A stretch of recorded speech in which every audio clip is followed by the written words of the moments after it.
Hello. I'm not sure how to get rid of whatever here's on the bottom, but hopefully you can see me okay. Um, Welcome and thank you to my friends, family, supporters, and an extra welcome and thank you to my subscribers who make this YouTube journey just a little bit more pleasant and encouraging. So if you haven't already, like, subscribe, um, comment. It just makes this a little bit less work when I have to put this together. Now onto the content that you signed on to watch. Um, New money issues at the fairgrounds, it sounds like. You decide. I'm going to let you be the decision maker on this one. I felt this was worth bringing to the public because it's important due to past similarities in accusations that were made of theft, misuse of funds, or even some called it embezzlement surrounding the Bonner County Fairgrounds. So here we go. This is for you to decide. I'll try to stick to the facts, and when I know it's an opinion, I'll go ahead and stick that in there and let you know. So a public records request. Some people call those FOIAs, Freedom of Information Act. When you're working at the local level, it's called a public request record or public records request. So from here on in, I'm going to refer to those as PRRs. A recent one revealed that large sums of money were being paid to a contractor of the fairgrounds. A contractor being someone who's very, very part-time, just provides a simple service, or maybe not so simple, but a direct service to the fair board. This particular person is providing a bookkeeping service. They're provided with a laptop. In fact, this laptop used to belong to the former fair manager that many know, Darcy Smith. So she has her laptop, older laptop, and provides bookkeeping services for the fairgrounds, something that used to be done or was supposed to be done by the fair manager and now is done by this contract person who's paid to do that.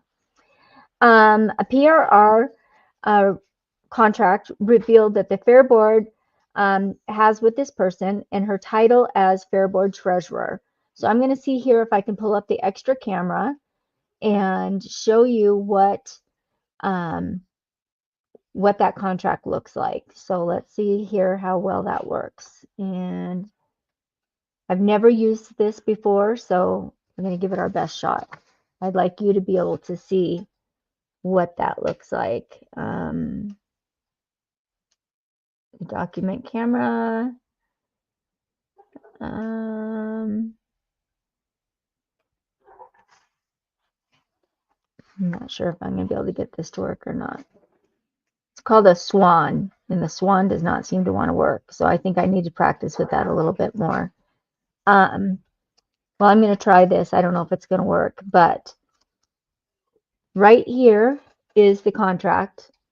And this is not ideal, but it's independent contractor agreement. And you'll see where I highlighted the date is August 7th, 2023. And you'll see the compensation of the contractor is the sum of $75 per hour for setup and $1,000 per month to be paid on a monthly basis. So this is not ideal, but you can see the contract right here. And I can upload this contract to the Facebook page, North Idaho Revelations, so you can read it in its entirety. And it goes on to say what her duties are.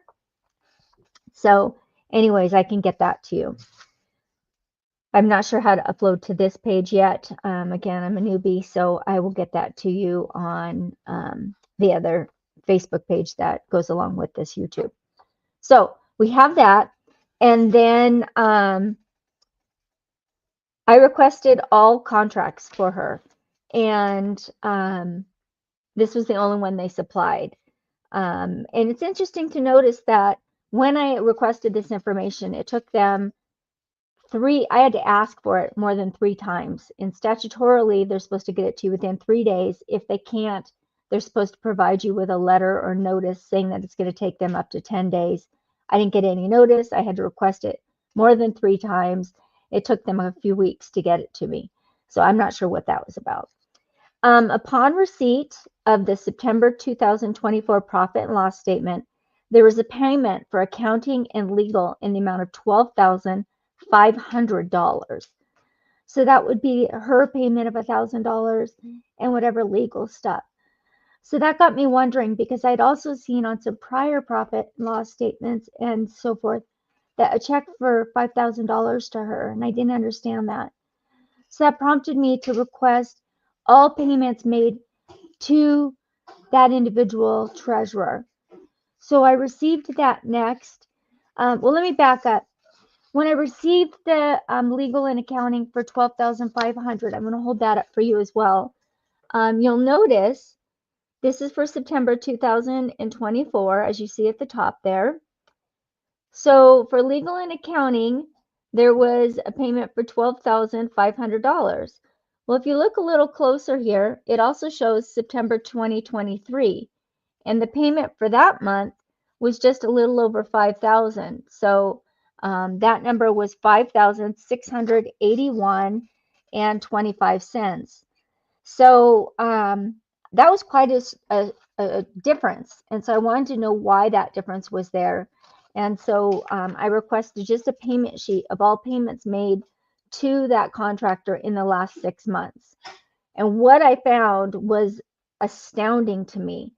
And I am going to hold this up. I'm going to hide her name just for her privacy at this time, although a public information request where you could pull that up yourself.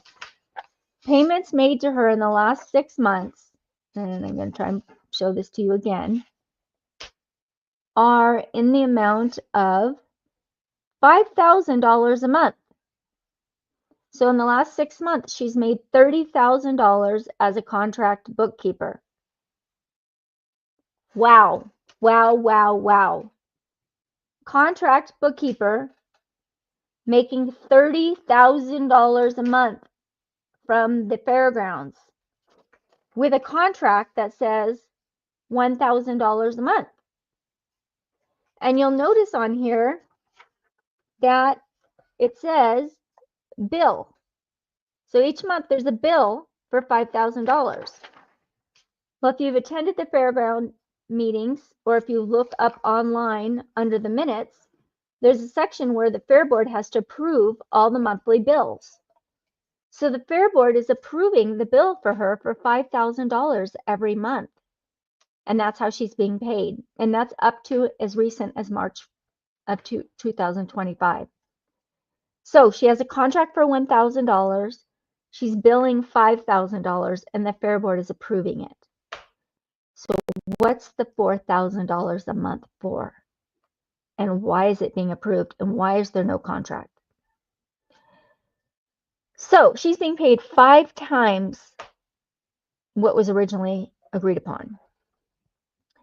So is that not similar to the same things that was occurring back when Darcy Smith was the manager?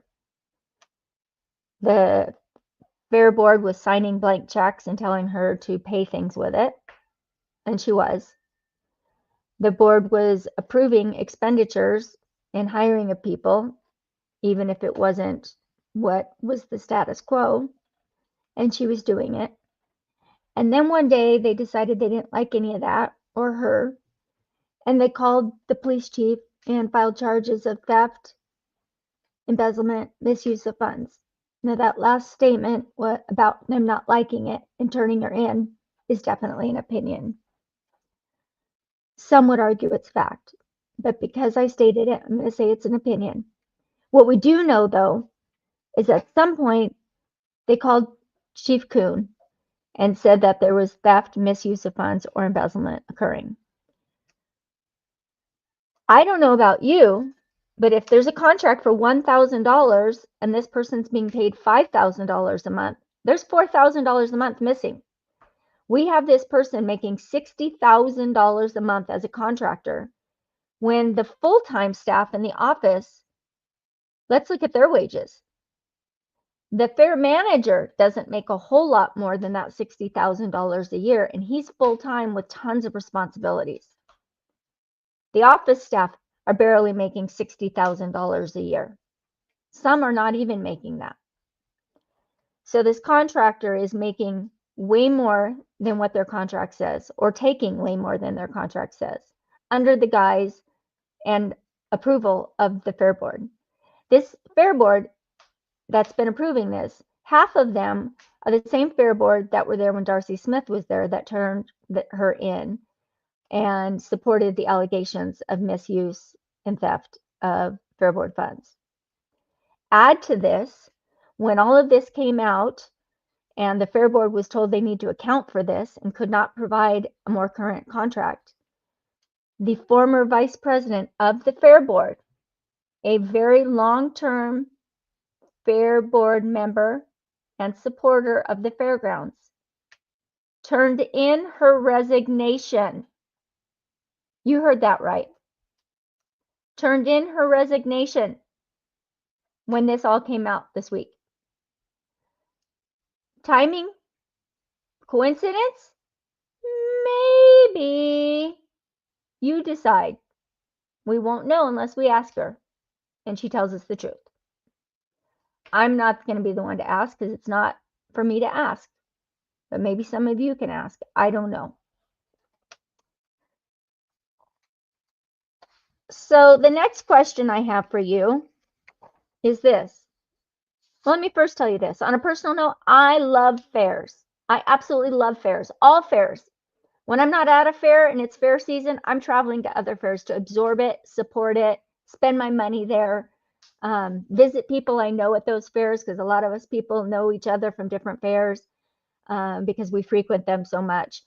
I love Bonner County Fair. I love Kootenai County Fair. Those are both fairs that are very close to me and near and dear to my heart. I know a lot of the people at those fairs. I want to support Bonner Fair as much as I can. Right now, it's hard for me to soak any money into that fair when I see that they're spending $60,000 a year on a contract that's supposed to be $12,000 a year. Until they can manage the money they already have, I have a hard time giving them more. I say that because tonight is their annual fundraiser, when they ask the community and businesses to come together and support their auction and provide money for their events and their improvements and whatever else they need to do there that isn't already supported by tax levies. I had planned to go. Our family has a business and our family had planned to support the occasion. This just came to light this week. There's no way I can go knowing what I now have information in front of me until there's an explanation for it. And I won't have that by tonight because I need documents to explain it. I can't just accept verbal explanations. I need the proof. Hopefully other people will have more information than I, and they can spend their money there tonight. I suspect there's a lot of people that don't have the information who may spend money and then later regret it. I don't know. If you love the fair and you love it for the kids as much as some people do, then it won't matter to you. And that is important because at the end of the day, it is about the kids. I'm sorry, I can't support that at this time. I will spend my money at another fair or 10 fairs, and so I will still get my money out there for the kids. The frivolous spending, though, needs to stop and the accountability needs to start. This has been a long-term problem at this fair, and oftentimes there's a scapegoat who is used and battered at the end of the day. And I just hope that they don't lose another good fair manager because they chose to use him as a scapegoat again, because that seems to be the pattern, is to take it out on their fair managers. There, hopefully you can see me a little better now. I didn't realize I was in the dark. So here's where the rubber meets the road, folks. Is anyone going to rush and call Police Chief Corey Kuhn and report that there's a misuse of funds, embezzlement, or whatever, like they did back in 2022? And if not, the question is why? That's what they did back a couple of years ago. Half the Fair Board membership is the same as it was back then. And when I spoke to Chief Kuhn about a year ago, he said none of the Fair Board members were investigated. He said at the time they had somebody that was accused. That's who they went after. And after she passed away, they dropped the investigation. It was closed. Why were none of those people looked at? They're the ones who have the final say. And now here they are having the final say again, and we have potentially money missing. So somebody gonna rush out and call? Not why. If there won't be a police report, is this just a case of poor record keeping on part of the fair board or the fairgrounds? And if so, is someone going to hold the fair accountable this time? To be clear, the fair manager is not allowed to do anything without permission of the fair board. That's a fact. That's how it's operated. He needs their permission to do anything. Now I'm going to make an opinion statement here, so I just want to preface that. They essentially have crippled any fair manager who tries to think independently. I hope they don't lose another good one as a result. Okay? Some would say that's a fact, but I'll own it as an opinion. They have crippled the fair managers to be able to do anything independently, and that's sad. They've got some good fair managers that are coming through there, and they've got a great one right now, so I hope they don't cripple him to the point where he can't work there. End of opinion. Now you have a lot to consider. What do you think of this situation? And what do you think should be done, if anything? I'd love to hear from you. You have the facts. I've showed you the documents the best I could. If you want me to, leave a comment and I can copy them onto the Facebook page that kind of is the sister to this YouTube. And it is called North Idaho Revelations, and it's on Facebook. Thank you for watching. Please do like, comment, and subscribe. We're still working on another video that follows the last couple in the Darcy Smith story, but I really wanted to get this out to you as well. Thank you. Have a great evening. Remember, go out and love someone this week, and remember that you are someone. Bye now.